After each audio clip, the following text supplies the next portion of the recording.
Pre-credits, we get a recipe for beer deer steaks. Frank weaves Rambo into his life, ironically inspiring Mac. Let's take a moment to talk about the theme by Heinz Kessling. It's a beautiful melody, a wanton celebration of time spent happily, a joyful piece now synonymous with the show. Temptation Sensation is lust for life, reflecting the happy energy behind the scenes. It establishes a sense of nurturing, an illusion before the horrors to come. Scene 1 is a civilized meal with a friend. The place looks tidy, the radiator is heated. If you're in the gang's crosshairs, dead or alive doesn't matter. Season 4 debuts with supreme factionalism and betrayal. The men are the mostest men can be. The weakest of the pack forage for carrion. And Frank, god of chaos, preys on them all. It took me all day, but I finally finished the list of 10 people that would be perfect to hunt. I have to ask, who are the 10 people Mac would hunt? Cricket is at his most dilapidated. Fittingly, in a story about depriving him of his skin, costume and makeup departments have it so the skin seems to stretch off of him. I can't be the only one who's noticed the peculiar way in which Mac and Dennis feed off one another. I've long felt Dennis played a substantial role in expanding Mac's sexuality. This episode is good at illustrating the push and pull of that relationship. One part Mac's street rat, gay for a joke lifestyle, another Dennis's obsessions with perfect male body type, as well as placing hyper value on the sex act. I suppose we'd do some teabag related. Except at the end of it, we get to put our nuts in some dude's mouth. And then sprinkle it with shaved pubes. Oh, well, fine, dip my nuts in ink or something and then put it in his mouth. That make you happy? Well, yeah, actually, I think... Yeah, bro, you got a lot of pubic hair. Not anymore. You put your balls in my mouth while I was sleeping? Yeah, man, twice. It's just you and us and a couple pairs of sour, sweaty balls. For all his horrible exertions, Dennis is empowering Mac's curiosity in the meal. Dennis's obsession with himself is a lure which will lead simple Mac to develop a crush on him. Living with Dennis day in, day out can't possibly leave someone unaltered. Mac has been made more placid and appeasing as time goes on. In this period, Dennis encourages him, validates his ideas, and allows him space. But how much of it is friendship, and how much of it is grooming Mac to attend to his needs and feeling? I even looked at Cat's fanny like... There's a quote and a half. Nice touch with the flies when Charlie has Monkey at home. It's cool. I like yogurt up my ass and a popsicle stick in my mouth. Hot plate cannibalism, racism, Washington. Sure. Cannibalism, racism, dude, that's not for us. You know, those are the decisions that are best left to the suits at Washington. Legendary pecking bird sequence. Caitlin earns her meme. Honestly, Charlie has always been a manifestation of the fever. This new strain adds to our festivities. They drew first blood. Is that Rambo? No, I made that up. Manhunt is a wonderfully executed group of fever dream romps exploring just how low the gang will go. As ever, the answer is too low. How exactly are you planning on counting a liquid? Gas Crisis is a fondly memorable Sonny written by Sonny Lee, Patrick Walsh and Charlie Day. But it might well be written by Charlie Kelly because the plot and plotting are wild. A graph, bank negotiations, turning Paddy's into a petrol station, price wars, and door-to-door gas. Fireball! Whoa! Wait, no! Oh, whoa! A half dozen scenarios which could each carry an episode. This is a relatively early installment that is a prophetic vision of an imagined future clip show and greatest hits. Yeah, well, you're looking all sorts of good. And throw in some well-structured dialogue too. No, you're the looks, I'm the brains, Charlie's wild card. Think about it. The A-Team did it. Scooby-Doo did it. The Ghostbusters did it. Oh, shit! Yes! The A-plot is so typical of the gang's antics to come, it's a little overwhelming. I'm the brains, you're the looks, Charlie's the wild card, and Frank is the muscle. Well, what's D? She's the useless chick. Ah! Yeah! Revenge on Bruce Mathis felt like a lesser story on first watch, but I think it endures as his strongestness.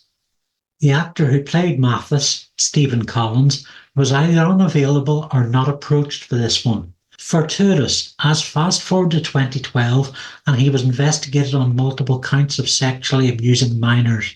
The LAP didn't find him guilty, but he confessed on a 2014 podcast. Present instead of Collins is Zachary Knighton, literally playing a random guy, credited as such. Knighton is an exemplar of the bystander in the gang's world, caught in the fire. Putting the fun aside, there's a deeper political subtext. In 2003, America and allies invaded Iraq for its rich oil reserves under a pretext of terrorism. This episode aired 5.5 years into that occupation. As in reality, in episode 4, innocents were blamed, innocents' lives were destroyed, false confessions were drawn from people through the cruelty of waterboarding. I got Dee to admit the things she never did. The fallout saw more reprisals. A wave of Islamophobia swept the world, one we're still paying for today. Gas crisis isn't so much on the nose, but you can smell it. At its heart is potent political comedy. This was the second of 2 consecutive episodes co-written by Charlie Day. He'll be credited to 7 scripts out of 13 episodes this season. There's the same amount of credits to Matt Shackman acting as director, with Fred Savage taking the other half of the season. Why is someone trying to ruin my life? I didn't do anything to anybody, man. I love that car.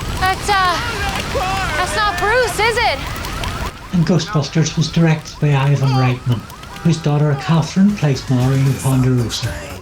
Maybe the dudes are babies. And it's still funny.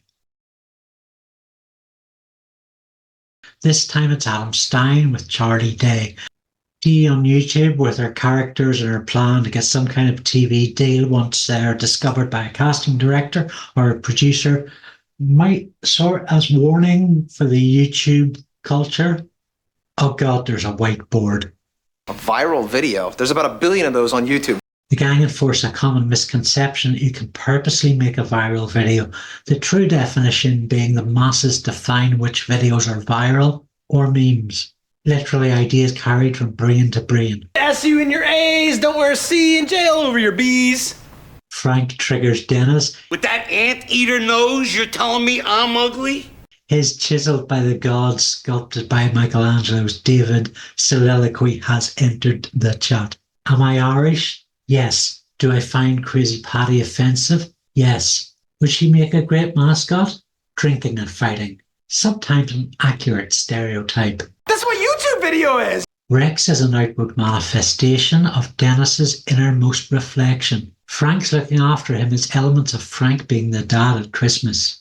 Enter Martina Martinez. I bet you've noticed it's the D episodes that got pulled in the Corporate Lives Matter call of 2020. That damn bird. Unexpected Green Man. Actually, this episode was quietly re-added to Hulu in August 2021 with no explanation. We're gonna get that show back on the air, buddy. Something about the pairing of Frank and Mac gives off sinister vibes. Dennis too, but naturally. Good attention to Dee's blood details. Frank's cracked mind is realised in the logic warp of barnyard themed as stepping in shit. Oh, for fuck's sake, Dee.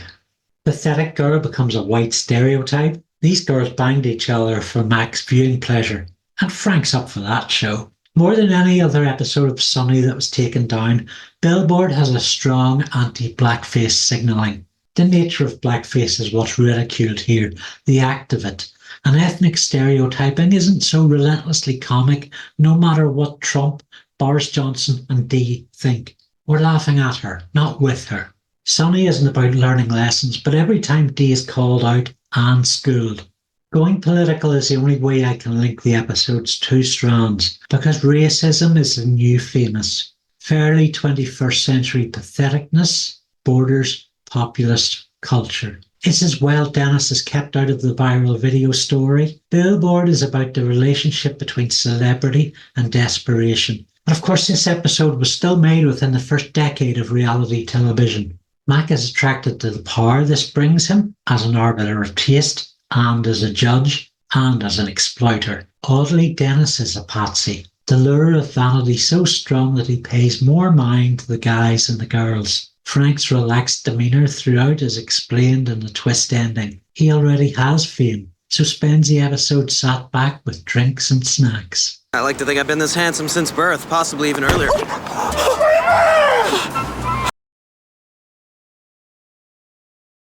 Historically, sitcoms have a tradition of unlikable lead characters dressed up by directors and producers to appear desirable and sympathetic chums. But they are just arses. Always Sunny is set apart by the conviction to portray these bigots with honesty, and the sincerity is refreshing. Max banging the waitress is another fine entry in these murky depths. This episode was written by McElhenney, Howerton and Hornsby.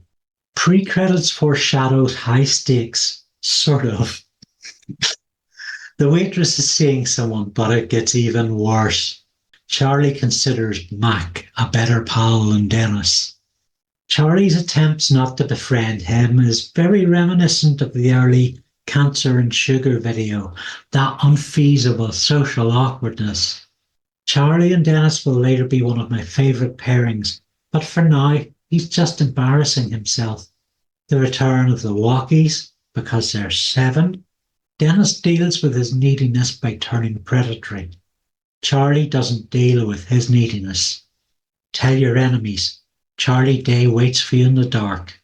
Day's drunk acting is a laugh. He catches air in his mouth to intone with the wind, and we get that chemical odorous sensation. I don't think I'll be sleeping in your bed tonight. Doesn't really feel right.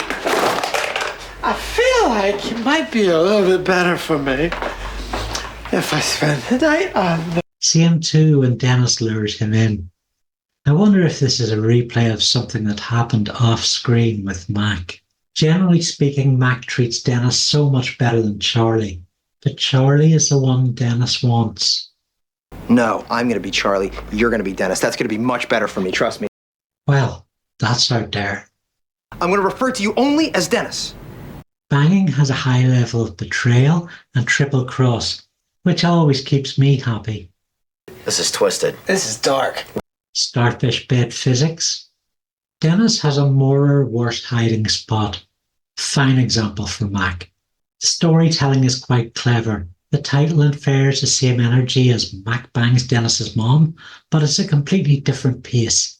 It is then quite an unexpected sequel.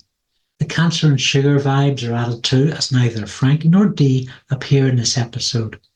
Because of that, it's a great 5-legged dog with 3 legs. A season 1 episode in season 4 that reinforces a contrasted quality between them. And intentional or not, it's a mission statement from that place, dipping its toes in a gang with more unity and self-love, disassembly to reconstruct.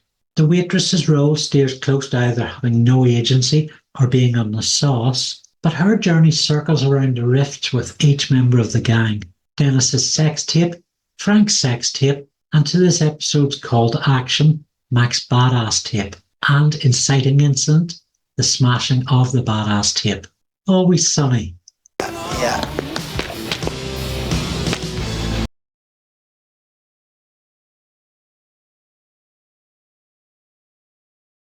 Institutional mayhem, the court, sobering space, butt stink, eat butts and microphone feedback, and plenty of echo for the shout over voices. Continuity error and the belongings on the table, but we can canonise that to Charlie's physical franticness. His stick and bindle cartoon traveller's knapsack includes some soup, orange juice, olive oil, lighter fuel to hand, gotta control the cravings. As a glory hole. A secret portal to save one's penis, thus ensuring anonymity. It's very European. You see, Europe leads the way. Thanks, Dirty Dan. Gentrifying the smut. Teeth. The rest of Act 1 could be named Mac and Charlie steal Dee's purse and shoot up her car. Charlie is positively screaming for Mac's Project Badass. Pawn shops are like international waters. No questions asked. It's as if the writers use their stream of consciousness dialogue layer over layer to build a wonderfully ludicrous poppers and shooting scene. Welcome to the den of... the most powerful, influential, sexiest people in Philadelphia. So now we have the Penguin and Pornhub Batman. Dennis and elite secret societies are like hand and glove. Shake off your sorrows with the city's dust, and cast to the winds the cares of life. Hey, but why is there a buffet at a goddamn orgy? This is a scene that 100 rewatches in has me rolling on the bench. Yes, Frank takes us to some serious chicken fingering. Alternatively, he proposes taking Dennis down by the bridge. Yeah, that's going to go well. Good news, D. We made the bathroom unisex. Mac's so-called suicide pact offers another proof in the opinion that UK series Peep Show and Always Sunny are transatlantic siblings or cousins. Because I am an honorable man. My name is Mark Corrigan, and I am an honourable man. I will die an honorable man. Oh, it's the honourable man. Yes. I love the laughs in the nature of Dennis and Frank being crestfallen, yet Dee immediately sees through the ruse. We also both have to name our firstborn child Murphy because that was RoboCop's name. And Hobos are always eating beans. Mac and Charlie Die Part 1 suffers as first part of the two-part stretch. It sets all the pieces up but holds off on extravagances of fun with them. Mac's concussion and wedding dress are nice. Mac can't even fake his own death. The storyline at the bar through the glory hole is a weak premise, constructed to the glory of an orgy with chicken goujons. I rate this episode low in the Seen It 100 Times Club. That's my own secret society where we eat cheesecake in pyjamas and mock Doctor Who tubers, the soy boy incel beta cucks.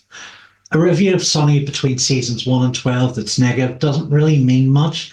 I'm just employing conscientious attention to detail because it's all great, even Shit Dynasty.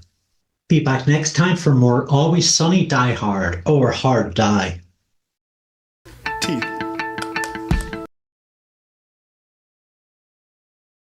Okay, part 2, a funeral at Paddy's. So many happy memories. Oh, Bonnie. Glenn Harton told the Sunny podcast he was genuinely irritated on the day of shooting to find someone had built a stage for the funeral, something he channeled into his rant on burning the duster. I'm not burning the duster! Performing it with use of the George Bush hand. His hand would go like this. It's almost like his hand was like winding his brain up. Mac's retired sleeveless t-shirts at price tags attached, probably $500 a piece knowing him. They've really put some thought into how the funeral will play out. And Frank's one-gun salute is likely to actually kill them. Argument over the last popper, reinforcing how Charlie is often the coolest of the gang. Yes, he is a rational head, literally rationing. Scenes you couldn't film in COVID times, it's such a D thing to tell the irate bus driver her whole bus origin story. Dee's bus argument with cast list's big strange dude, played by Atticus Todd, has fun with the polemic.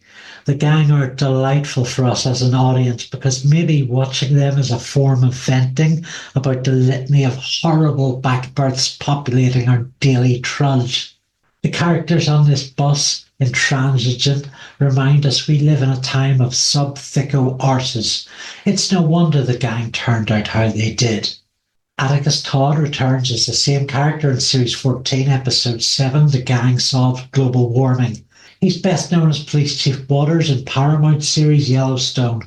Goodbye, Max shit. Goodbye, Max shit. Dennis Greaves in The Only Way He Knows How. That Mac owns nothing and the flat will be picked up in later episodes. Fargo actor Keir O'Donnell presents Jan, a corny, sleazy, cool European. His 90-second introduction zings in establishing his appeal for Dennis. Compared to Mac, he's not only deadlier, but smarter too. O'Donnell sells a stereotype. Occupy Paddy's. Dee is inducted into the Dead Posers Society after failing to blackmail Mac and Charlie. What's your bean situation? You got some beans on you? Or? Frank mourns with a Charlie doll. Is this from the in-universe supplier and purchase point for the Dennis doll? Mac wants to hunt. Charlie, knives to fingers. A whole haunting, murdering confusion. Dennis' penis, Frank's face. According to the podcast, standards and practices emailed. Very keen there were no veins on the dick shadow. But it does have a contour. The undead return, and Dennis is much underwhelmed for working it out so easily. We can literally see Mac during the sex party. And Frank? I know. Luther's return has been a painfully slow build-up over the hour. He has fled to Tijuana. It feels deflating, which is the point of the joke, which feels 100 Views Club. Deflating? Some fans say this is their favourite two-parter. Reddit fan, Cappuccino52, has put together a darling Lego movie of the crash scene. And there's quite a good thread postulating the repercussions of Philadelphia police announcing Mac and Charlie's deaths. We're gonna have demented sex, right, Frank? Dead on. 2005 to 2008, we've glimpsed the gang head for the courtroom, meet the lawyer, return to the courtroom. Once a season since Frank and his money came in. Now the full force of Paddy's law, which we'll return to again, and again, and again. Oh my God, when will that show die? So, Sex in the City or Always Sunny? It's the mystery behind the poop. Dee stalking the waitress by proxy through Charlie? But there's more serious business at the lab. Look how far Mac has compromised. College student is willing to investigate. Extraordinary adventure, pal. Mutant Enemy fans know him as Franz Krantz, head scientist at the dollhouse. Just wanted to look at some poop. The Sex and the City story just got interesting. Name's Artemis. I have a bleached asshole. Dennis, a psych major and bodily deviant, is fixated obsessively. I think it's knowing his whims that prompts Mac to lead the observation. And the insights we, the audience, glean are valuable. I don't know about this floor, Dennis. It's covered in sand. No, I don't know. It smells like some kind of spice blender. Does anyone shipping Charlie and Dennis have a compound name for that? I'll hold your boobs a little better. Caitlin isn't the only physical comedy genius on this show, but she sure steals it. If I recall rightly, Caitlin genuinely hurt herself with some concussion from this. The waitress has hit rock bottom. Verge of a major breakthrough. He was turtle heading. No, there was. Artemis Pitani has an electric charisma, making me weak at the knees and wanting to see more of her work. This trial has a new judge. We've got these high culture tropes, the scatological art exhibit living around her head. Daddy, would you like some sausage? Daddy, would you like some sausages? Daddy, would you like some sausage? Sausages. The gallery scene is plot to set up Dee's fecal discharge dropped into Artemis's surveying of what if of waste matter.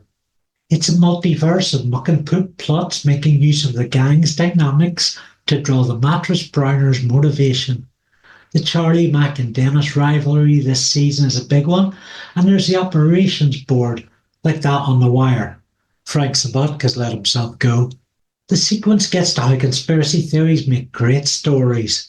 And we're left totally confused. Alexa, who put to bed? Sorry, I don't know that. Until the final reveal. So from a banal anal premise, the creatives squeeze out more concrete blocks of Sonny's culture. Twisted psychologies, characters off the deep end, and rivalry meriting full inquiry. The poop popping out in parallel universes sets the stage for fantastical, ludicrous episodes ahead, including this season's gang cracks of Liberty Bell and Nightman Cometh. It's an episode where the shit doesn't just shine, it positively sparkles. Funny. Pooping on the floor. It is funny. That was a good. You know what?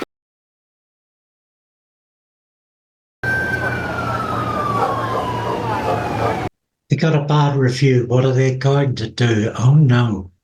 A bouncer cultivating danger and other white trash. Is that the sign? Spit! Spit! Hey! Yeah. 4.8 Paddy's Pub, the worst bar in Philadelphia, is high farce. It is slapstick, not just physically but also in structure. Classic the gang, no one thinking, everyone on the accelerator. It has a small cast, principally Fisher Stevens as Lyle Corman, Rizwan Manji as his neighbour Mihar, and David Zadunch as Ernie the Barfly. No matter the screen size, slim TVs do lack presence. More insane for Corman than his kidnapping, Charlie's plans include dizziness and buying an oriental rug. There's more duct tape. I'll defuse the situation. Corman is not safe in the hands of any member of the gang. 7 minutes in and enters second kidnapped victim. Mac gives writers tips in the bathroom. These are the people who stopped Al murdering Comic Cons in the 1980s. Corman's high culture is a direct affront to Charlie's high-functioning sensibilities. He is the bystander, in extremis, a victim of close-up physical assault, and gives good seal through his expressions of intense fear. Neighbour Mihar doesn't like cables, ties, to bind or to be bound. Mac points out, Can't kidnap more people to cover up the original kidnapping. It's a classic mistake. You can take that as a plot showing or suggestion he's made the classic mistake himself or seen it done. That was somebody else's idea? Not our idea. Yeah, like that will play well in court. Of course Corman is writing a hostage note for the police. The interactions with Corman are telling. Dennis wants to know how he can help write the article because narcissism. And Dee is in Corman's face about Chardonnay and Scotch and argumentativeness generally. I feel like this should be easier. I agree. These two should know how to break into a car, and it's funnier that they don't know how. 15 minutes in and it's kidnap number 3. The script taps on Rizwan Manji's accent to deliver the golden punch. Mr. Corman, why are they doing this? The exit strategies are lining up: amnesia, bribery. But I did notice that the kidnapping has rubbed him the wrong way. And with Mihar dispatched, Corman tries to launch his escape. Charlie isn't targeted by commentators for his ego, but Corman is the perfect foil for triggering that. And now we've had a mouthful of urinal cake, it's time for the angelic voices in a cappella of It's So Hard to Say Goodbye to Yesterday. Originally by G.C. Cameron in 1975 film Coolie High, which lends its name to an album including a cover by Boys to Men, Philadelphia natives, also covered by the gang. A cappella choruses are used several times to humanize a gang. This becomes a bridge for later seasons when their personas are softened to a degree that engenders compassion for them as a group unit. Corman decides not to press charges, as leaving them to rot in hell at the bar is the worst punishment, a theme touched upon by Conor McGrath in recent video essay, The True Horror of It's Always Sunny in Philadelphia.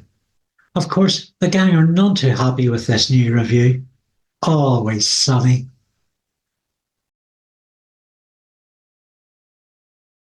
Why? You were eating the cheese, weren't you? Out of the rat traps. No, well, yes. I mean, I was eating the old cheese to test it, see why the rats weren't eating it. Disclosure. Charlie employs someone to spy on the waitress. This episode is about Dennis's erotic travelogue, which has pictures. What kind of monster is pleased to adulation from readers includes this quote from his father. I'm all boned up over here. I might use that one for my book. Mac's review points to inaccuracies involving John Bon Jovi and Stigmata among the delusions on the page. Yeah, man, but I banged that girl in the fountain. That story was true. The hot dogs, the oatmeal, everything. Mac and Frank reference the A Million Little Pieces guy. It's a book by James Frey about drug addiction and recovery in a treatment centre. Oprah Winfrey selected it for her book club, so it broke bestseller lists until website The Smoking Gun exposed Frey as a fraud. You know, in case you don't remember every South Park episode, Oprah re-interviewed Frey and doubled down on the expose. Mac points out people love the crazy stories of media sensationalism and proposes making them true, or recreating them. A fairly short scene, it presents deep news media scathing. Meanwhile, Dee is learning Charliefication. He has a ritual to get over rat and cat-related traumas.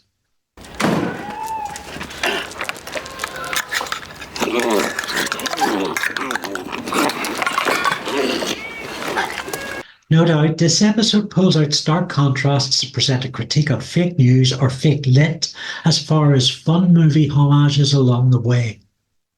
Frank peeing, gorging on cat food and glue ODs, and still Dee is squawking about rat cheese.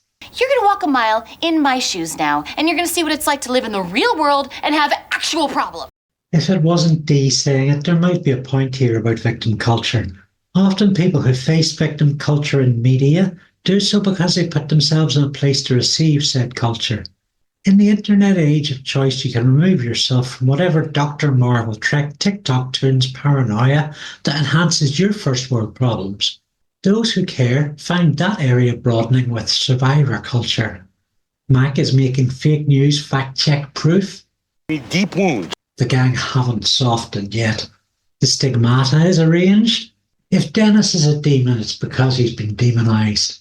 Dee at the Laugh House explains the connection between eating and... It's a fine setup for future classic The Gang Broke Dee. Charlie will be the last man standing. I promise. What is cheese? Where does it go? Actor and composer Rob Thomas makes an immediate impression with eyes to rival Gregory Scott Cummins. Some fictions come at too high a price. Watch your ass, new meat. Frank gets a line open to Bon Jovi's people and learns a lesson about how Mac mucks it all up. He has a plan about cancer and is shut down, suggesting this is how he deals with Charlie when his ideas are too tangential. Then Charlie couldn't be so sabotaging. Maybe Frank could be a stricter disciplinarian. I'm a little fixated with this robot-style football figurine on the desk. Frank and Mac are the worst pairing, a recipe for destruction. After they've given up the scheme and gone to the movies, it's inferred Mac gets a call from Bon Jovi's people. Frank again brings up victim culture, prompted by other members of victim culture. The fetishization of life sucking.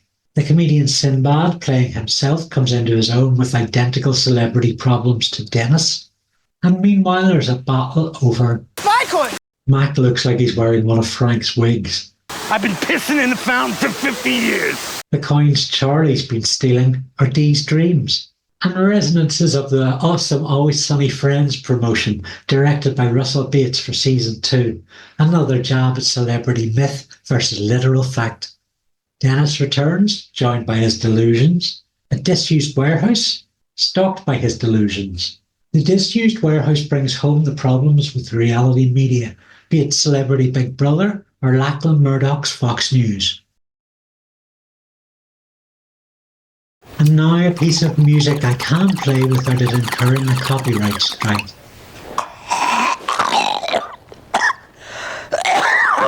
We've got an on-point film homage, Pepe Sylvia and Dave Bow Bow. You guys, I need some help. Good one. Yeah, God, what is her problem? I don't know. The lineup is Martyr, Roselle and Shackman. I've talked previously about story bits humanising the gang. We might call this forelightening. Here, they can't understand why a hospital wouldn't give healthcare for free. Grow up, America. Progressive advocates Mac and Charlie either give fake names or steal the meds and run away. Freeze Dennis and Dee is leeching off Frank. Give us a twirl, Frank. I let my ass breathe. He's taking all his meds, forever thinking about the economy. Mac and Charlie share a resume with multiple narrators as unreliable narrators. A fun job interview which serves up bad questions, worserest answers. I can't help think of the many rigged candidate screenings directed by flawed guidelines, overlooking good candidates for the people who screw it up. The HR director, played by Michael Naughton, deserves all he's getting. Dennis remonstrates Bumblebee Man for dancing for twats music, non-consensually enforced and devoid of all talent. My hero. Too much pot can be bad for you, no matter what George Carlin says. In Frank's case, this is him bonding with the couch in his mind. This is Mac. I'm the new guy. What are you doing in my office? Huh? Who are you and why are you in my office? Who's this? This is Johnson. Oh. You can't empathise with Charlie, with the mail coming in like an upside-down volcano erupting. Oh, this is gonna be great, sis. I mean, we already got the mind, body, and soul going. I've lost a narrative thread here explaining the context of this scene, but it matters not a jot. Oh God, I think I'm going blind in one eye. That's good storytelling. Pepe Sylvia, look. Conspiracy? We're building something here, Detective. We're building it from scratch. All the pieces matter. Mac is certain these people exist. Pennsylvania, Carolina, not canon? Sure. As funny as the day it was birthed. Pepe Sylvia is named after author Sylvia Nasser, the writer of A Beautiful Mind, and Charlie's Meanie is also similar to that of the lead character. Both feature the hallucinatory figure Barney. The production goes all in on the One Flew Over the Cuckoo's Nest homage. Actress Judy Barton has significantly more maternalism than her big screen counterpart Louise Fletcher.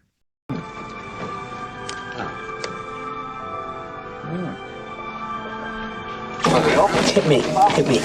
I can't hit you because it ain't your turn yet. Come on, Mac, hit me. Come on, hit me again. Come on. Hit me. That's 4 or 14. Don't want any more, Billy. Hit me. Right, hit me. Hit me. Hit me again. Hit me. The gang circle back round the hospital waiting room in a just sort of end, masked by the epic finale to the Frank story. Looking at this footage side by side is hilarious. One gets the impression Frank has been triggered by watching the movie and that he could get out of there anytime he likes. Maximum Carnage.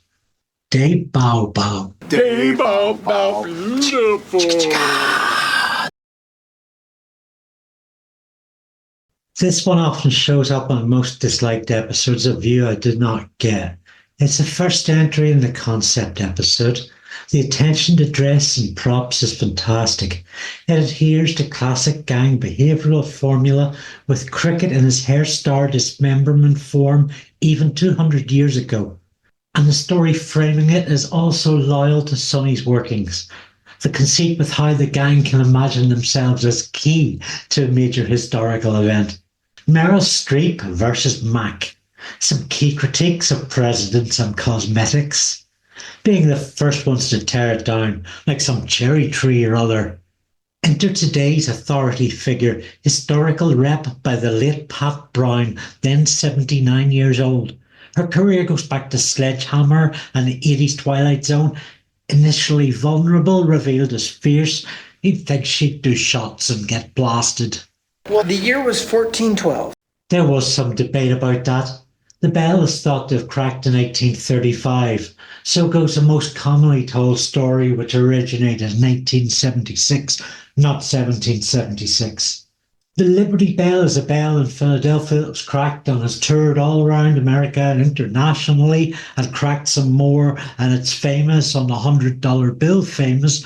You don't need any understanding or even fucks for US history to love this. The gang make as much sense as usual. 1776 D was still a put upon witch, Dennis is much sociopathic, and Mac is still needy. We have raccoon!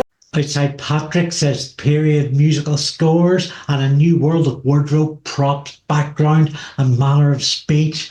Franklin and Charles rock like an on-quality spin-off. There's a little build-up to Colonel Cricket, deservedly. Paraphrasing our narrator Dennis, he's a clean-cut Brit, upper crust, but with vile, shocking accusations. This appears to be a rendering of the two of you sodomizing the king whilst the queen is forced to witness. D shows some fire. Actually, it's spit. Mac and Dennis demonstrate a terrible attitude to women. Without comment, ownership of D has switched to Frank and Charles, a terrible edit as sweet details. Gang interrelationships aired to fun results, very much with Charles and Franklin's gun testing routine. Wouldn't teach as all the Patriots are doing these days. Well, all the Patriots are doing it, including Washington, which is why it makes sense, okay? This is interesting. Very briefly in the infiltration attempt, Mac and Dennis switch intellectual roles. Dennis fudging things up, so it's a little disconcerting, but the move comes in a scene themed around deception, so seemingly apt in that way. Franklin and Charles are in a powwow, primarily to stretch the legs in this historical universe. They make commentary on the natives' weird co-living situation, words which again we can easily ascribe to Dennis in the present day. Spitting non-sequentially. Okay. And D is true to form with reptilian opportunism. And Frank, conniving grifter. Yes! There's a reminder of Artemis in a similar turn, but also Dennis a penchant for big costumes. And then among the elocution lessons, McElhenney speaks with Daffy Duck whistles. I think the wooden teeth is the whole thing that's shaving this thing. You for sound me. ridiculous. No, I don't. I think it sounds pretty good. I'm not losing the teeth. Let's just move past that. Blackadder the Third energy. Despite Dennis and the she-male thing, a deal is struck with Colonel Cricket to protect him, setting up peak comic script work. Wait. Check his pulse. Indeed, there's producer-editor timing on point throughout. Look at this pacing in this clip. The crack bell, the witch, the reconstruction. Pow, pow, pow. Liberty Bell is Sonny's first radical experiment with format. From it, we get The Nightman Cometh, Sonny Christmas, Charlie Work, and so much more. Maybe she didn't understand the story. The year was 1776. The whole house? Do you know how to build an entire house? Well, no, I don't know how to. I know! Extreme Home Makeover is a gang at their most bleak and violent. Before the storm, its ridiculous vision boards as taught sweetly by Dee. Dropping the clangor, she's also done good deeds. What does she do? Pause the video here and leave your fanfic in the comments. We've got the wrecking ball, and the gang's competitiveness gives so much exposition it should undermine the joke. But nothing prepares for the unstoppable onslaught.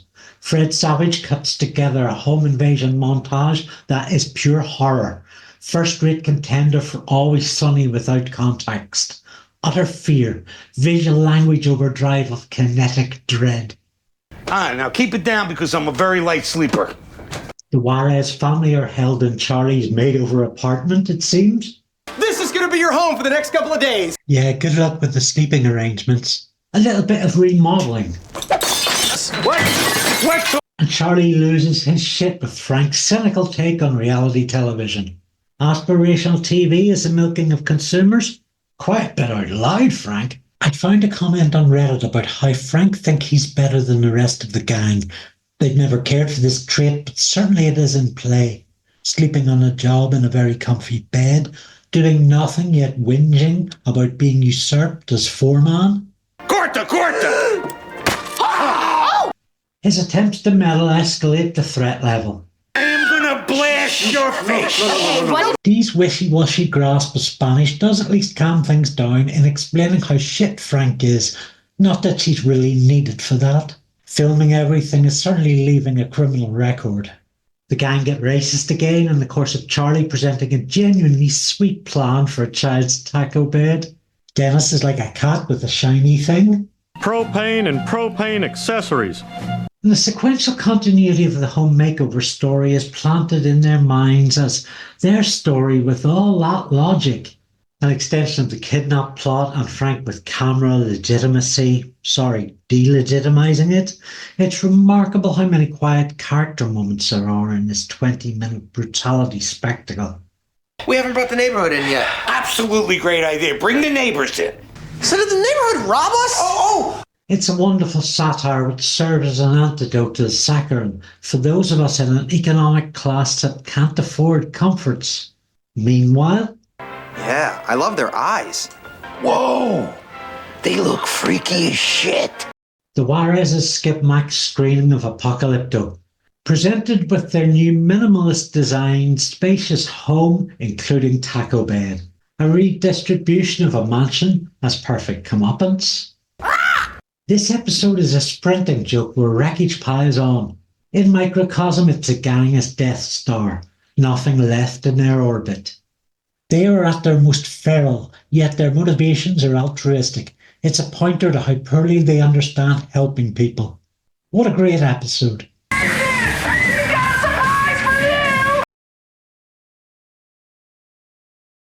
Welcome new viewers, welcome one and all. Okay, some of this musical stuff. The pre-tease is short and efficient, funny in itself, and musical for musical's sake, versus a quest for a victim sets up the big twist, Charlie's true agenda, with hidden in plain sight misdirection. These 20 minutes layered the process of a stage production through bitter and bickering egos. Artemis is an agent of chaos, enabling Charlie. His relationship with Mac and Dennis's affections absolutely built up this series and spurs on the lead boy and Nightman role switching. Decharacteristically becomes a first big bump in the byway because of baby banging. Charlie's investment is shown in the four-way dispute. His venting encapsulates all his problems with the gang. Dennis appears to have been on the cheese.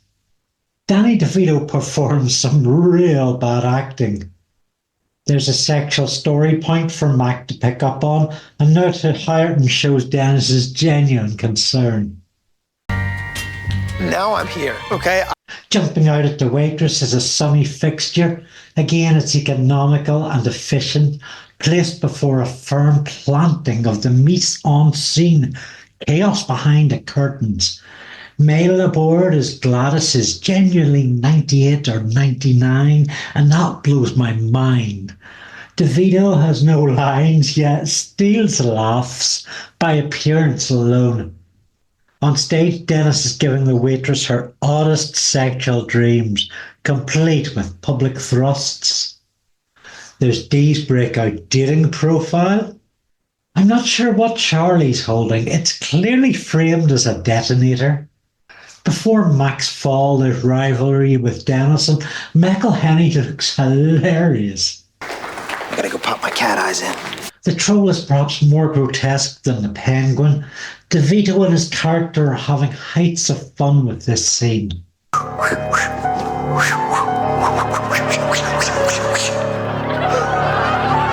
There's no way those paint strokes behind Horton are accidental. The entering is a genuinely happy, uncomfortable sight. It's daring how the most musically talented of the lead cast features so minimally in this, restrained to frustrated artiste. In the background is a familiar dog painting that returns in a few series, so it's like Chekhov's gun, where a gun is introduced in Act 1 to be used by... Never mind. Mac skipping lines is the cherry on top of the miscontinuity cake mess. Real David Lynch Twin Peaks vibes. And the big group number, both reprise and culmination. It could ostensibly end there and satisfy masses. Don't say stage freeze, just do it. But we get the gang's confusion, Charlie's falsetto curveballs, utter sincerity, colour scheme, a thing of beauty, and powerful, crushing twist. A+ television. Hi, I'm Andy Luke, co-host, podcaster on I've Never Read Discworld and writer behind funny book Coastlines After Dark.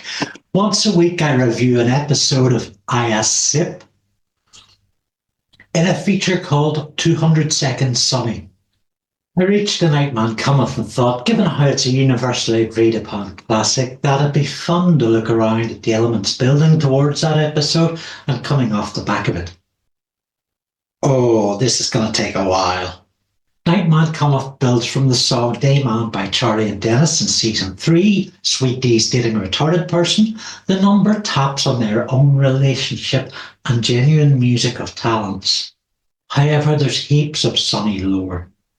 Charlie's abuse at the hands of Uncle Jack, his illiteracy, stalking the Waitress, the gang's harmonising, Dee's aspirations as an actress, Artemis, who as a drama student actually had realised those same aspirations. We also have Frank's unhealthy fixation with guns and Mac's affiliation with cats. Pussy hands! Charlie's relationship with Uncle Jack forms a discussion behind the play's intent. I'm not in the space to think about that. In universe, there's another angle. The composition of Dayman comes in Dennis's attempt to drag Charlie from his drug-induced malaise. And in that, it harks back to their relationship dynamics prevalent in Series 4. Season 4 episodes address the power politics spinning out of Dennis, sleeping with the Waitress. You see, Dennis sees Charlie as a potential protege. More so, he's very needy to get Charlie in his good books, and Charlie is nonchalant. In Nightman Cometh, we might hypothesize that the play's genesis comes about from Charlie's executive functioning problem solving.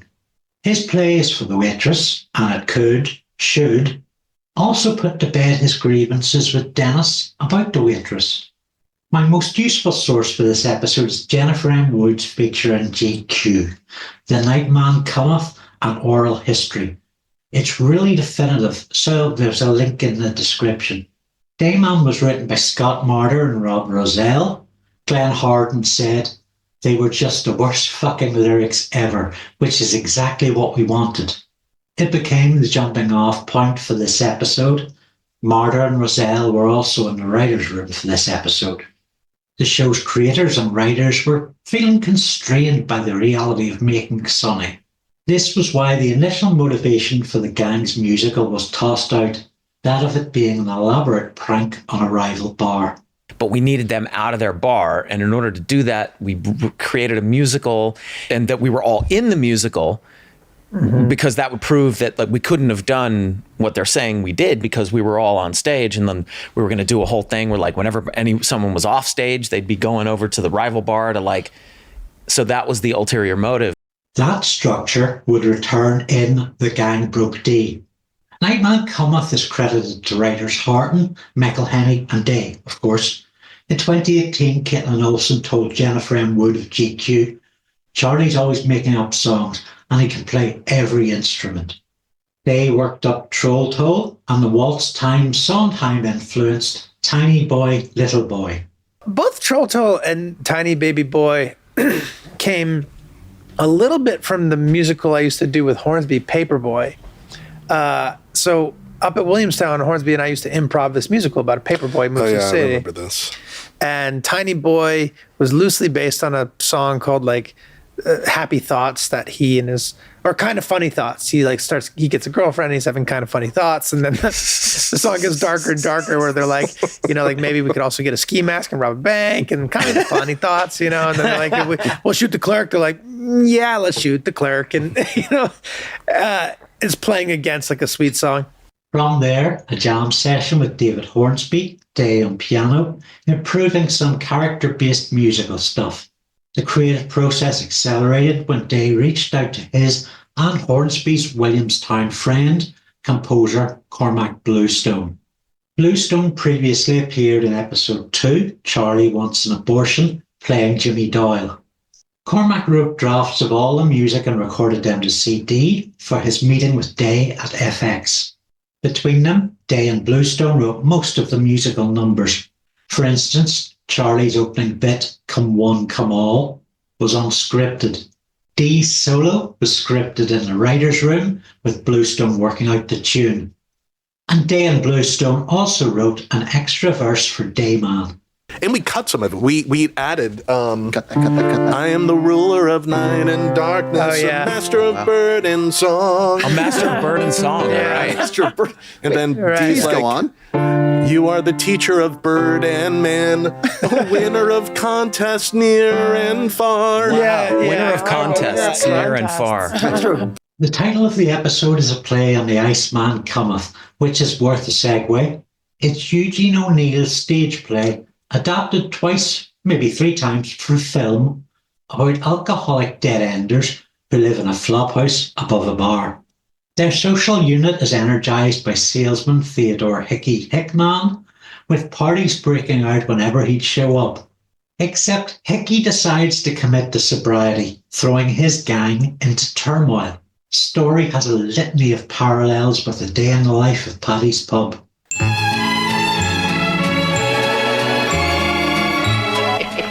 Hello, little Rocky, little bunky face. They're your little slave girls. I fix the cops for them so they can hustle without getting pinched.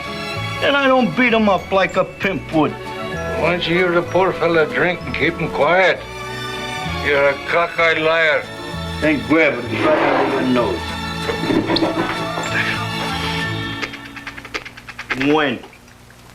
When? I didn't say take a bath. The lead cast share free drinks, delusions. They wait to be recognised in their careers, hoping for opportunities that never come up. One has dreams of marrying his sweetheart. One informs on his mother to the police. Another jumps through a fire escape. Hickey, who is committed to having his gang face the truth about themselves with his sobriety campaign, it is revealed, has murdered his wife. The Nightman Cometh appears to have had 10 live outings, and the first of these you've already seen. Director Matt Shackman wanted the musical component to work as a piece of theatre. He hired a hall and brought in 100 background actors to react to the piece. The performers were told to just do it all the way through. Artemis Pebdani acted as stage manager, preparing the audience with details on toilets and fire exits. Other than that, they had no context. Rob McElhenney notes there were a lot of confused faces as we were performing. People were wondering why it was funny. God, who was that audience? Wasn't an audience of people who had and they'd never heard of the show, seen the show. They thought maybe they were there to watch a play. An actual play? I don't know, but I don't think we warned them. We just did it, and I think there was a lot of confusion. Yeah. A lot of confusion. Right. Nobody found it funny. There were like they were being 100 forced to extras laugh. Imagine if you had no context for what it was that you were about to watch, and then all of a sudden, that was the play that was presented to you. So the musical section was a live performance and recording. There was quite a bit of back and forth on this with an unnamed editor who directed the Scrubs and Drew Carey musicals. I haven't been able to track down their name. And they seem to have been keen on pre-records and lip syncs. Ultimately, Cormac and the creators won out, with the backstage stuff being recorded after the set. And a few other nuggets. They took a day out of shooting time to rehearse for the stage, which is rare. Rob couldn't see through his cat eyes, which made Cormac gesturing to him about the rhythms a bit pointless. And Charlie's descending via the sun was inspired by a scene in Sweet and Low Down, where Sean Penn's character considers descending from a moon. Of course, it's safe. Why wouldn't it be safe? It's a hell of a job. Make him break his neck. Don McCloskey was a key member of New York City's anti-folk scene, playing a blend of psychedelic rock, electronica, hip-hop and 80s pop. His big break came in reaching large crowds via Philly icon G Love. After The Nightman Cometh aired on 20th of November 2008, McCloskey texted McElhenney with his love for the episode. With a gig at Los Angeles venue The Troubadour on April 17th, he invited the musical gang to open for him with a few songs. Unbeknownst to them, the Troubadour switched to billing around by frontlining Always Sunny performs The Nightman Cometh live with Don McCloskey. And then they called Don back later that day, asking if they could add a second date. Both performances sold out within 10 minutes. The Troubadour shows were recorded and cut into one performance, which is available on the Season 4 box set and maybe on YouTube? Yeah, they're on YouTube. With Mail aboard less than a month shy of her 100th birthday, Gladys was played by Rhea Perlman, star of Cheers and DeVito's spouse. This is Gladys. All right, now I know she looks a lot like Rhea Perlman, but she's Gladys. The live show contains much of the chaos and confusion of any tour film. The actors were overwhelmed. The fans are that kind of over-exuberant. This was the very first few years of Twitter, Facebook, and New York Comic Con, and there had to be a lot of release. There were regrets in the planning around Mary Elizabeth Ellis, placed in the spotlight in the audience, and getting booed for turning down a proposal. I found this 50-minute feature difficult on first watch, but it really felt mandatory second time around. There's a tangible energy at play, so much love, unexpected improv. A few have even said that they prefer it to the recorded episode. It's great to see the actors extend their characters into interaction with the live audience. Preparing for the dates, 3 songs were added to make up extra time. These were It's Nature, Shit Happens, cut from the original episode. That's just the way God made me, bitches.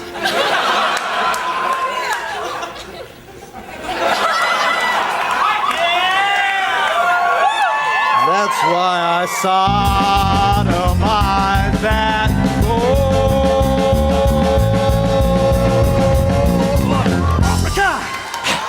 new opener, The Troll in My Hole, written specifically for the live show. Everywhere there's trolls living in your hole, make you eat their moles, make you rub their fat rolls. As well as a classic Paddy's Pub rendition of Nightman. I love you, I love you, I love you, I love you, I love you, Nightman. You pin me down with your strong hands. You pin me down and I try to fight you. Come inside me and fill me up and I become the Nightman. There were also extra lines added to the script and music.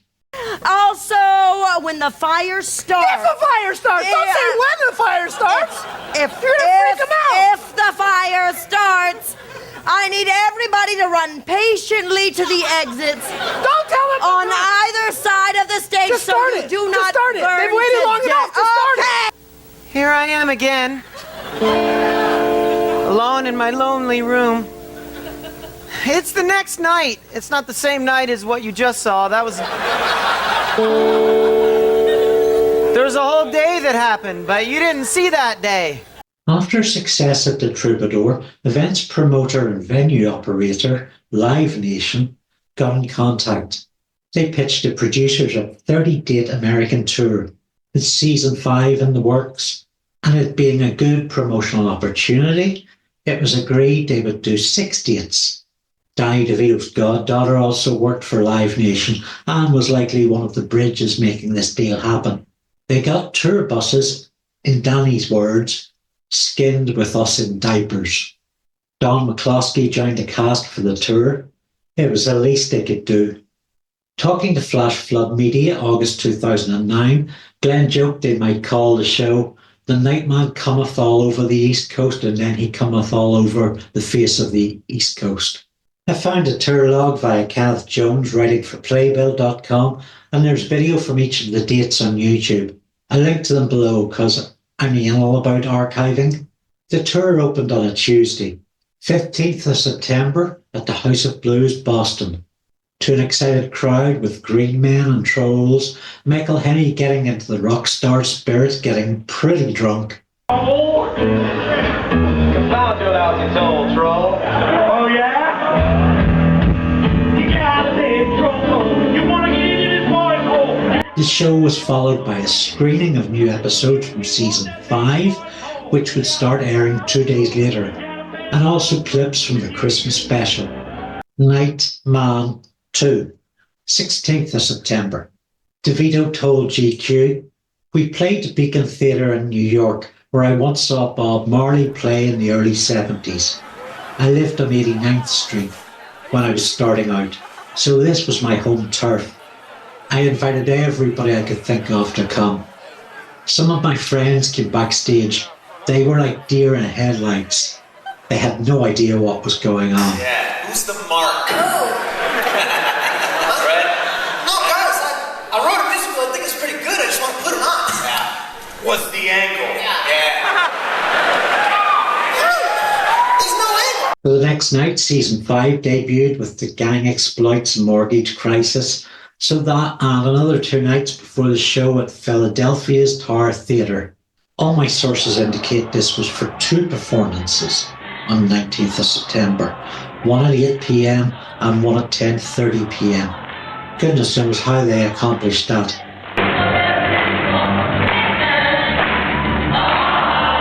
Another 3 days break deserved, and on to Seattle, the city's oldest theatre, the Moore Theatre.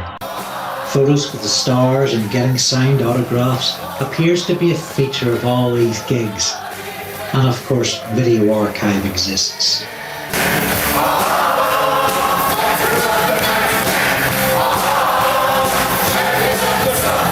A night off and then an induction into the Knob Hall Masonic Exhibition Hall on 24th of September. Michael Henney to GQ.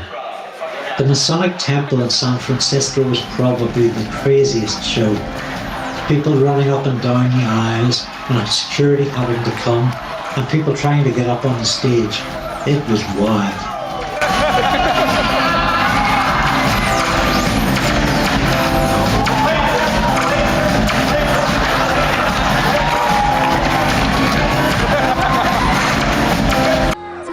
night of the tour was September 25th, the Hollywood Palladium, Los Angeles.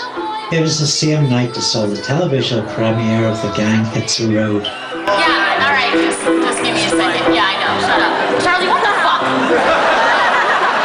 Tiny boy, little boy, baby boy. It seems a huge amount of this show has been captured by minus the 3 girl over 14 clips. Link in the description. Did you go see The Nightman Cometh live? Do share your story in the comments, please. Charlie wrote this musical. Oh man, it was really funny. I play a troll on the musical. Troll? Yeah, and it's called The Nightman Cometh. I can sing you my song if you like. You gotta pay the troll toll to get into this boy's hole. Yeah, I kept saying. But you gotta pay to get in. I was saying soul. He was saying he thought I was saying boy's hole. Cormac Bluestone returned to compose another 16 episodes, including A Very Sunny Christmas the next season, the musically themed Frank's Little Beauties, and in season 16, Risky Rats Pizza and Amusement Centre. He would also appear on screen, reprising Jimmy Doyle in the high school reunion, parts 1 and 2. May Laborde passed away January 9th, 2012, aged 102. Before then, she reprised her role as Gladys, with Dennis pretending she was his grandmother in The Dennis System. Caitlin Olsen told Jennifer M. Wood, "Every Halloween my Twitter feed fills up with people who are dressed as a whole crew from The Nightman Cometh. Wherever the gang has put in a live appearance, such as a podcast tour, there's Nightman costumes. A few times since, Charlie Day has performed a song or two, most notably at the 2023 Portugal the Man concert at the Hollywood Bowl. There have been a number of fan versions of the play. A few more things. Artemis, can you bring in Gladys? All right, everyone. This is Gladys. She's going to be playing the piano instead of me tonight, okay? What? Why? It's cool. She knows all the songs. Gladys, you want to head out there, get us started? Oh, I forgot to tell you, Calvin Coolidge was a good friend of mine. As I record this, Strongest Potions Productions are finishing up a UK tour of the unofficial Nightman Cometh. And there's also been some fan versions created for very specific purposes. This one tears me up. I've seen YouTube videos of people literally proposing in real life using we gotta that. put that in the podcast. Yeah, so I will. I'd like I'll to see stick a it few in of right those. here. Fuck the Nightman, live this day, man. Now I'm here to ask for your hand. So if you want to marry, man, will you marry me? Won't you come on stage and join me in the same commentary?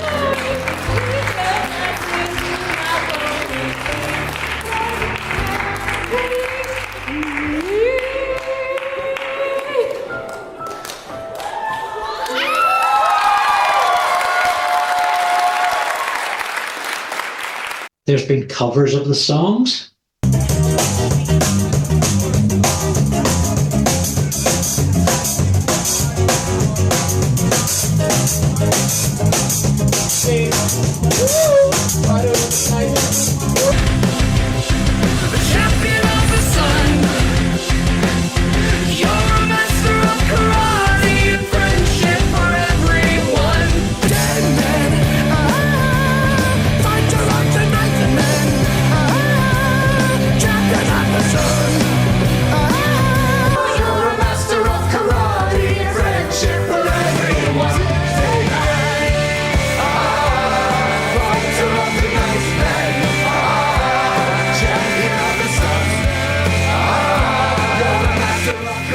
Has inspired a slew of original art.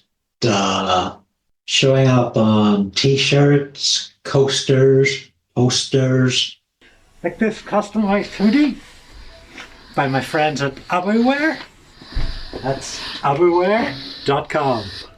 Also including jigsaws, Lego, and Funko Pops. If you've enjoyed this video, please, I'd be quite grateful if you'd like, comment, and subscribe to my channel. It's important as these things get me into the garden where money grows on money trees. What I'm saying is they make me get shot further from my jobby cannon. Every Sunday I make a short review on Always Sunny, and there's a separate 200-second review for this episode.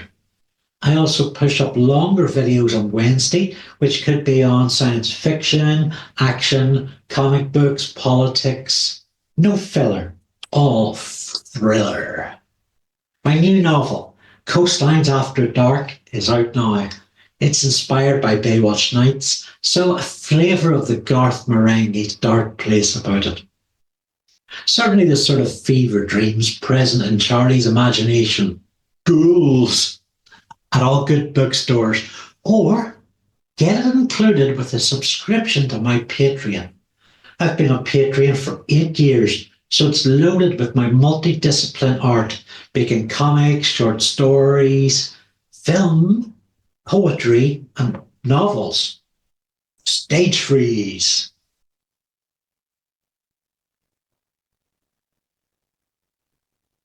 Oh God, and after all that I completely forgot to thank the patrons. Thank you very much, all my Patreon patrons. You make doing this worth more the while. Just before publishing this, I found we lost one of the Sunny family. Lynn Marie Stewart, the best bangmate ever, who gave us so many wonderful times.